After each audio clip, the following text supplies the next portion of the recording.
This is how I use photo reference. I take a movie, and then in iPhoto I break it down into lots and lots of pictures. So when I need a particular facial expression, which I'll show you in a minute, I can go pick it up on here. So let me find one that I like. I know roughly what I want, so I just have to find lighting and everything that sort of matches it. So we'll go with this one.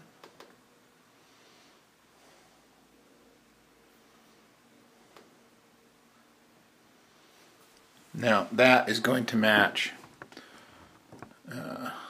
this face right here.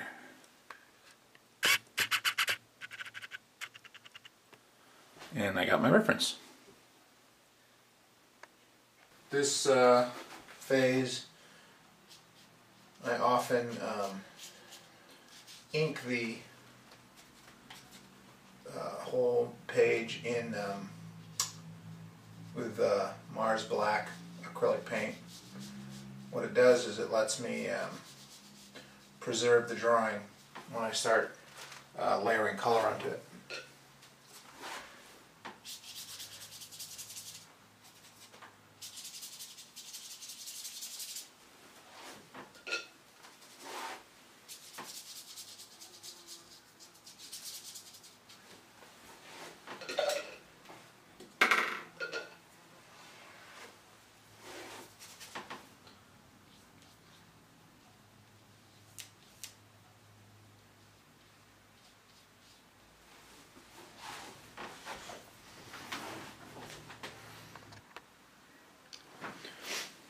These are the soft body acrylics that I use. The 2-ounce bottles. These will stay wet for a long time.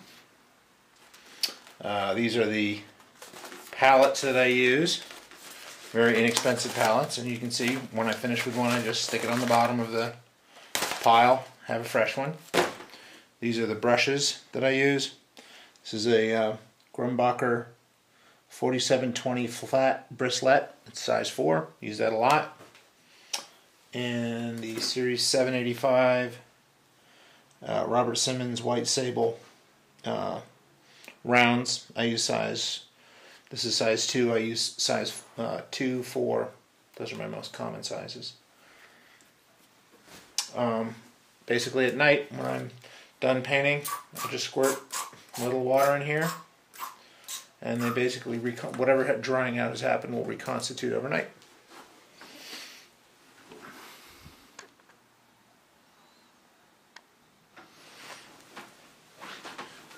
Once I have my black and white underpainting done, I start to lay in broad colors. These are done fairly quickly and loosely. Some transparency in places. The idea here is to really just block in as much of the color fields as possible, and then the next stage after this will be to start refining those fields, working on the edges, establishing some of the detail.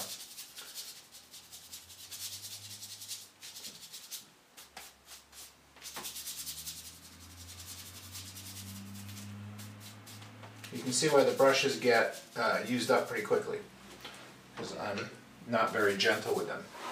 But acrylics are very controllable, unlike oil. So one of the things you have to do to give them character is to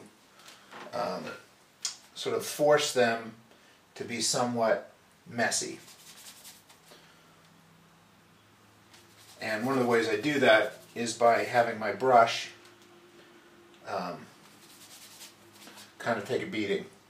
That bristly, kind of bristly brush effect gives me some nice edges and variations that acrylic doesn't often like to do all by itself. You have to sort of force it a little bit.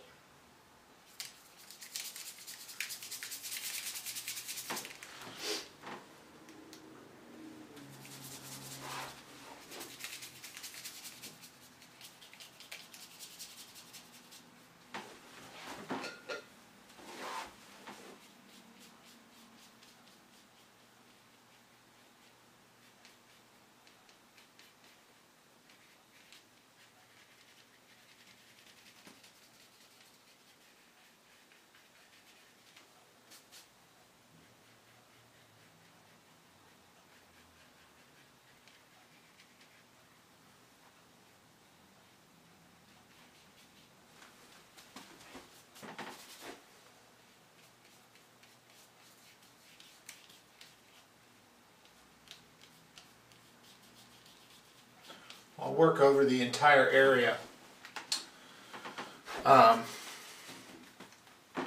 moving the colors back from one panel to another to try to get some color harmonies going on the page itself.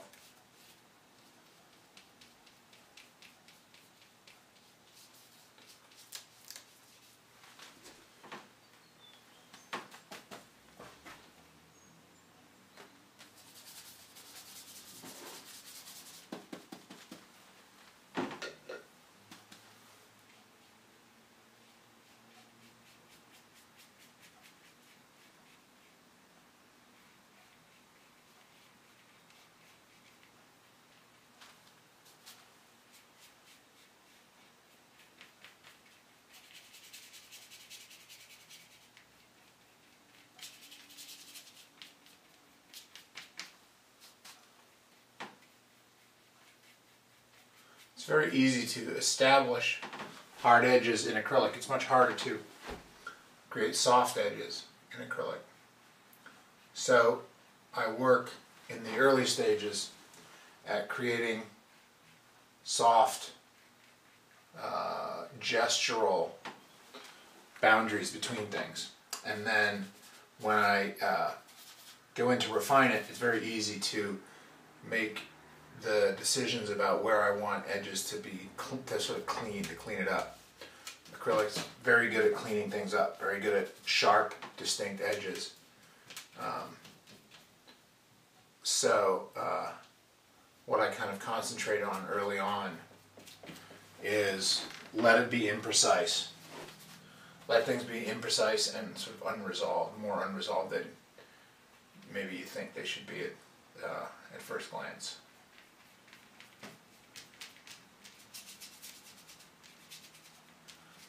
Much more important to get some nice effects going and to get your color relationships established the way you want them.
Alright, so that's a good basic block in. I'll finish doing this and then I'll come back a little later when it's more finished.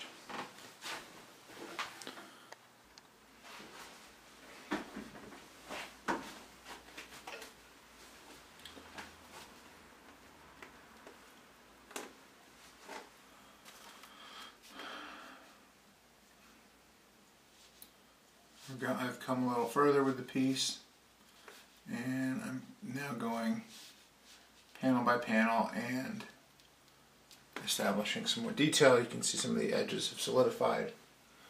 The forms have become more established.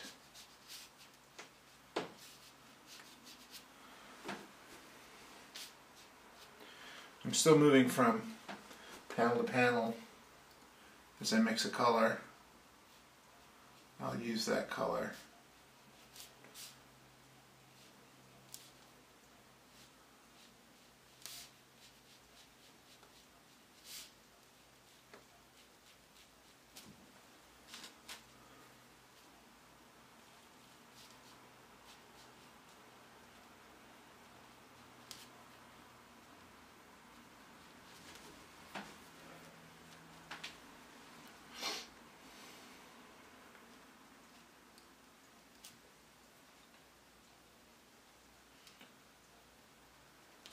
bringing a color from one panel to the next helps create some of that unity.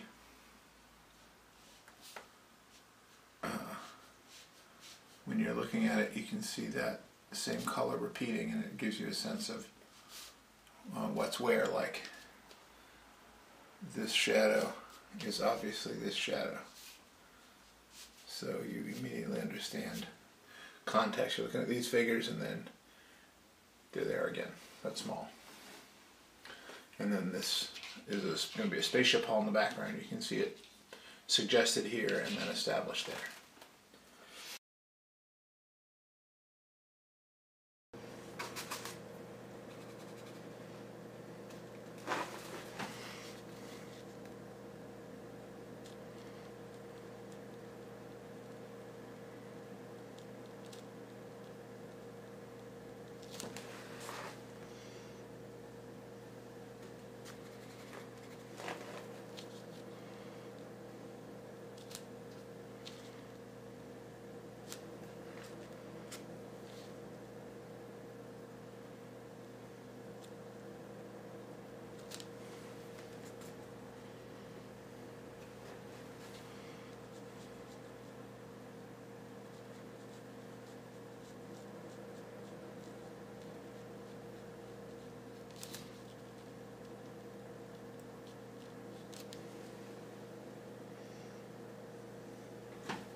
So this is the final finishing stage where I'm rendering the final forms, trying to get everything to read clearly and to have the overall image look harmonious. There's no real trick to this part of it. This is really just painting.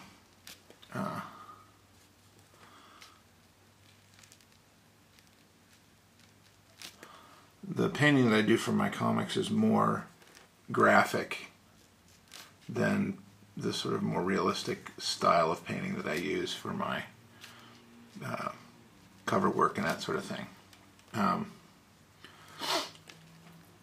The reason for that is that comics need to be painted fairly quickly relative to other forms of painting, and also comics, from my perspective anyway, you don't want every panel to look like a high level of finish, because then you lose emphasis. So doing this sort of graphic approach lets me have panels that are very simple and have them the next panel be more involved, I can vary the amount of involvement I have in a piece, and that's part of the storytelling. I can have the story slow down when I want to emphasize something, and you really look at all the little detail work in the painting. And then when I want the story to speed up, and I don't want you really dwelling on the individual panels, then I get more graphic.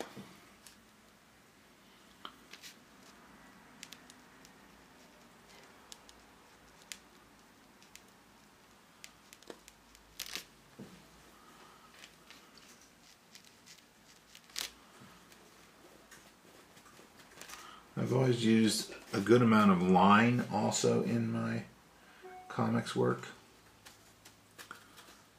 which is not sort of usually the way things work with paint. You try to render form without using a lot of line, but again, I find that for me it suits the comics medium, because you're going to have typography all over this when it's done. That line helps the two things live together. It kind of goes together with the graphic quality of the shapes.